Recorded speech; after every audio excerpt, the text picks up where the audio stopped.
யார் வேணா வெயிட்ட ஈஸியா குறைச்சிடலாம். ஆனா, அத மெயின்டெயின் பண்றது என்னமோ கொஞ்சம் பேர் தான். ஸோ, அவங்களுக்கு தெரிஞ்ச இந்த சீக்ரெட் உங்களுக்கும் தெரிஞ்சதுன்னா, உங்களாலயும் கிரேவிங்ஸ்லாம் இல்லாம எஃபர்ட்லெஸ்ஸா வெயிட் லாஸ் பண்ண முடியும்.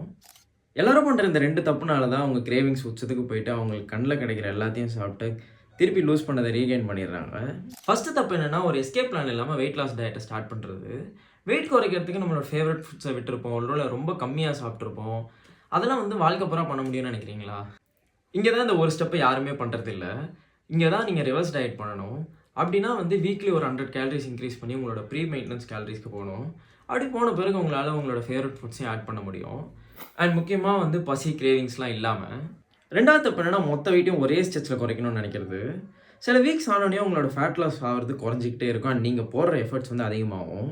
என்னன்னா உங்களுக்கு பசி ஜாஸ்தியாகும், கிரேவிங்ஸ் ஜாஸ்தியாகும். ஸோ ஒரு 4 வீக்ஸ்லேருந்து 6 வீக்ஸ்க்கு ஒன்ஸ் ஒரு டயட் பிரேக் எடுத்துட்டு, அதுக்கப்புறம் உங்க ஃபேட் லாஸ திருப்பி கன்டின்யூ பண்ணுங்க.